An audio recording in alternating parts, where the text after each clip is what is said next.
मित्रांनो नमस्कार आणि स्वागत आहे तुमचे स्वामी समर्थ भक्ती या यूट्यूब चॅनलवर। आज मी जे काही तुम्हाला सांगणार आहे त्यातून तुम्हाला बरेच काही शिकायला नक्कीच मिळेल आणि अशा चुका तुम्ही तुमच्या आयुष्यात टाळल्या तर तुम्ही एक यशस्वी व्यक्ती म्हणून जीवन जगा। चला तर मग व्हिडिओला सुरुवात करूया। मित्रांनो, या गोष्टीला आपण नाकारू शकत नाही की महाभारतातील प्रसिद्ध योद्धा आणि शेवटच्या दिवसामध्ये कौरव सेनेचा सेनापती कर्ण आपल्या प्रतिद्वंदी अर्जुनापेक्षा श्रेष्ठ धनुर्धर होता, ज्याची प्रशंसा श्रीकृष्णाने देखील केली आहे। पण म्हणतात ना, कुसंगतीचा प्रभाव फारच घातक ठरतो। फारच कमी लोक कमळासारखे असतात। या कुसंगतीमुळेच कर्णाने बऱ्याच वेळा चुका केल्या होत्या। त्याच्या या चुकांनीच त्याला कौरव आणि पांडवांच्या युद्धात कमजोर बनवले होते। महाभारतात कर्ण सर्वात जास्त शक्तिशाली योद्धा होता। कर्णाला कशा प्रकारे काबूत ठेवायला पाहिजे हे कृष्णासाठी देखील चिंतेचा विषय होता। पण कर्ण दानवीर, नैतिक आणि संयमशील व्यक्ती होता। या तिन्ही गुणांनीच त्याचा घात केला। पण कशा प्रकारे? कर्णाबद्दल सर्वांनाच माहित आहे की तो सूर्य कुंतीपुत्र होता। त्याचे पालक आई वडिलांचे नाव अधीर आणि राधा होते। त्याचे गुरु परशुराम आणि मित्र दुर्योधन होते। हस्तिनापुरामध्ये कर्णाचे पालन झाले। त्याने अंगदेशच्या राज्य सिंहासनाचा कार्यभार सांभाळला होता। जरासंधाचा पराजय केल्यानंतर त्याला चंपा नगरीचा राजा बनवण्यात आले होते। त्याची पहिली चूक ब्रह्मास्त्र। त्या काळात द्रोणाचार्य, परशुराम आणि वेदव्यास या तिघांनाच ब्रह्मास्त्र चालवायचे ज्ञान होते। त्यांनी ही विद्या आपल्या काही खास शिष्यांना प्रदान केली होती। त्यातूनही कशा प्रकारे ब्रह्मास्त्राला अपयशी करायचे हे फारच कमी शिष्यांना लक्षात होते। द्रोणाचार्यांनी कर्णाला शिकवण्यास नकार दिल्यानंतर त्याने त्याचे गुरु असलेल्या परशुरामाकडून ब्रह्मास्त्र मिळवले। परशुराम केवळ ब्राह्मणांनाच शस्त्रास्त्र विद्या शिकवत असल्याने कर्णाने असत्य बोलून त्यांच्या आश्रमात प्रवेश मिळवला आणि ब्रह्मास्त्राची प्राप्ती करून घेतली। परंतु त्यानंतर एकदा परशुराम त्यांच्या मांडीवर डोके ठेवून झोपले असताना एका भुंग्या किड्याने त्यांची मांडी पोखरायला सुरुवात केली। गुरूंची झोप मोड होऊ नये म्हणून कर्णाने त्या वेदना सहन केल्या। परंतु रक्ताचा ओघळ लागून परशुराम जागे झाले। एक ब्राह्मण एवढ्या वेदना सहन करू शकत नाही हे लक्षात येताच त्यांनी कर्णाचे खरे कुळ विचारले। क्रोधित परशुरामाने सत्य कळताच कर्णाला शाप दिला की ऐन युद्ध प्रसंगी त्याला ब्रह्मास्त्राचे स्मरण होणार नाही। पण आता प्रश्न असा की जर त्याने खोटे बोलले नसते आणि खरे सांगितले असते तर परशुरामाने त्याला विद्या शिकवली असती? अजिबात शिकवली नसती। तर तो कोणाकडून शिकला असता? तसं तर ही फार मोठी चूक होती, पण आपण त्याला चूकही म्हणू शकत नाही। दुसरी चूक, कवच आणि कुंडल। कृष्णाला हे ठाऊक होते की जोपर्यंत कर्णाजवळ त्याचे कवच कुंडल आहे तोपर्यंत त्याला कोणीही मारू शकत नाही। अशात अर्जुनाच्या सुरक्षेची काहीही गॅरंटी नाही।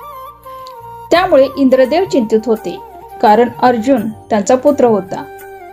कृष्ण आणि देवराज इंद्र दोघांना माहित होते की जोपर्यंत कर्णाजवळ कवच कुंडल आहे तोपर्यंत युद्धात तो अजय राहील। तेव्हा कृष्णाने देवराज इंद्राला एक उपाय सांगितला आणि मग देवराज इंद्र एका गरीब ब्राह्मणाचे रूप घेऊन कर्णाकडे गेले आणि त्याच्या कवच कुंडलांचे दान मागितले। कवच कुंडलामुळे आपण युद्धात अजिंक्य आहोत हे माहीत असूनही कर्णाने आपली कवच कुंडले कापून त्या ब्राह्मणाच्या म्हणजेच इंद्राच्या स्वाधीन केली। त्याच्या या दानशूरपणावर प्रसन्न होऊन इंद्राने त्याचे रक्तबंबाळ रूप पूर्वीसारखे केले आणि युद्धात एकदाच वापर करण्यासाठी एक शक्ती वैजयंती अस्त्र कर्णाला दिली।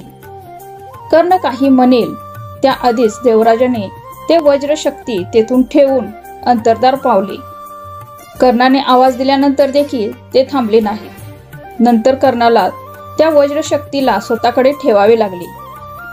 पण जसे दुर्योधनाला हे कळले की कर्णाने आपले कवच कुंडल दान केले तेव्हा त्याला चक्करच आली। त्याला असे वाटू लागले की आता हस्तिनापुराचे राज्य त्याच्या हातून जात आहे. पण जेव्हा त्याने ऐकले की त्याबद्दल त्याला वज्र शक्ती मिळाली आहे, तेव्हा त्याच्या जीवात जीव आला. आता याला तुम्ही कर्णाची चूक नाही म्हणू शकत. ही तर त्याची मजबूर होती, पण त्याने इथे चूक ही केली की इंद्राकडून काहीतरी मागायला पाहिजे होते. नाही मागायची चूक तर चूकच असते. काही नाही तर वज्रशक्तीचा वापर 3 वेळा करायची इच्छा दाखवली असती. तिसरी चूक, सर्प आणि कर्ण. असे मानले जाते की युद्ध दरम्यान कर्णाच्या तुनीरमध्ये एक फारच विषारी साप येऊन बसला होता. तुनीर अर्थात जेथे तीर ठेवला जातो ही पाठीवर बांधलेली असते. कर्णाने जेव्हा एक तीर काढायचा प्रयत्न केला तेव्हा त्याच्या हातात तीराच्या जागेवर साप आला. कर्णाने विचारले, तू कोण आहे आणि येथे कसा आला? तेव्हा सर्प म्हणाला, हे दानवीर कर्ण, मी अर्जुनाचा बदला घेण्यासाठी तुझ्या तुनीरमध्ये जाऊन बसलो होतो. कर्णाने विचारले, का? यावर सर्प म्हणाला, राजन, एक वेळा अर्जुनाने खांडव वनात आग लावली होती. त्या आगीत माझी आई जळून मरण पावली. तेव्हापासून माझ्या मनात अर्जुनासाठी विद्रोह आहे. मी त्याचा प्रतिशोध घेण्याचा मोका बघत होतो आणि आज मला ती संधी मिळाली आहे. काही वेळ थांबून सर्प म्हणाला, तू मला तीरावर बसवून तीर अर्जुनाच्या दिशेने सोडून दे.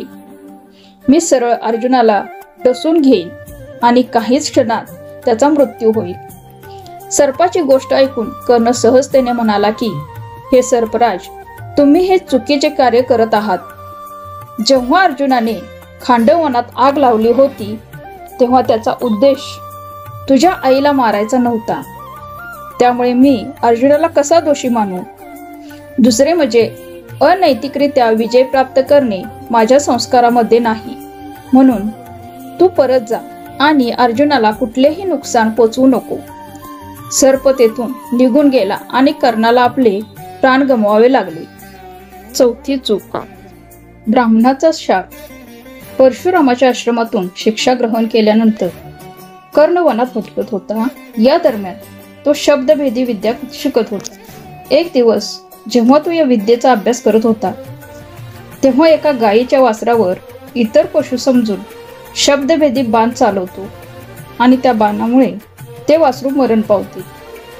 तेव्हा त्या गाय वासरूच्या स्वामी ब्राह्मणाने कर्णाला शाप दिला की ज्या प्रकारे तू एका असहाय्य वासरूला मारलीस तसेच एक दिवस तू ही तेव्हा मरण पावशील जेव्हा तू स्वतःला असहाय्य अनुभवशील. कारण तेव्हा तुझे लक्ष आपल्या शत्रूपेक्षा एखाद्या दुसऱ्या कामात असेल. कर्ण आणि अर्जुनाची अखेरीस युद्धभूमीवर गाठ पडली. दोघेही तुल्यबळ योद्धे असल्याने त्यांचे युद्ध खूप वेळ चालले. परंतु अखेरीस कर्णास ब्राह्मणाने दिलेल्या शापामुळे त्याच्या रथाचे चाक युद्धभूमीवर झालेल्या चिखलात अडकून बसले आणि त्याचा रथ जागेवर अडकून पडला. चाक काढण्यासाठी धनुष्य खाली ठेवून कर्ण रथातून खाली उतरला. निशस्त्र कर्णावर वार करण्यास अर्जुनाने नकार दिला.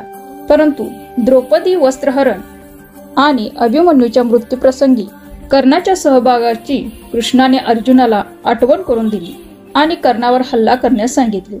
स्वतःच्या रक्षणासाठी कर्णाने ब्रह्मास्त्राचे स्मरण करण्यास सुरुवात केली. परंतु परशुरामांच्या शापाप्रमाणे त्याला मंत्रांचे स्मरण झाले नाही आणि अर्जुनाचा अंजलिक बाण त्याच्या कंठात घुसला. शेवटची 5वी चूक, कुंतीला दिलेले वचन. भीष्म शरणशायी पडले असता भेटायला आलेल्या कुंतीने कर्णाच्या शौर्याची स्तुती करून तिने कर्णाला त्याचे जन्म रहस्य सांगितले आणि पांडवांच्या व धर्माच्या बाजूने लढण्याचा सल्ला दिला. परंतु कर्णाने परत एकदा मित्र कर्तव्याला जागण्याचे ठरवले. तेव्हा कुंती म्हणाली की तू आपल्या भावांना मारशील का? तिच्या विनंतीला मान देऊन कर्णाने अर्जुन सोडून बाकी पांडवांना युद्धात न मारण्याचे तिला वचन दिले.